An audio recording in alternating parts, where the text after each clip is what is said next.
The Honourable Member for Sherbrooke. Thank you very much, Mr. Speaker, and I'd like to thank my colleague for his speech on this bill. As my colleague said earlier, members of Parliament are being asked to approve a bill that has a bill of passenger rights, but that hasn't been defined. I mean, there's just a sentence here or there, a quotation here or there that the minister gave us as explanation for the bill of passenger rights. But in the bill, we have an empty charter. There's no content. So how can MPs support a bill, a charter, without knowing what's going to be in it?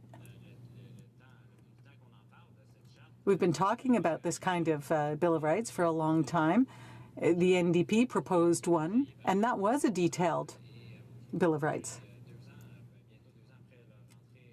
Almost 2 years after coming into power, the government hasn't defined what these rights mean. The details will only come much later. So how can my colleague opposite explain that MPs are supposed to be able to vote for or against something with no content and something that has been delayed until even later? Mr. Speaker, I'd like to thank my colleague opposite for his question.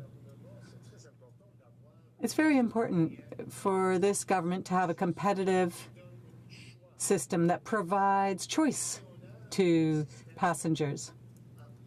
Now, if we have an air transportation system that is more competitive, then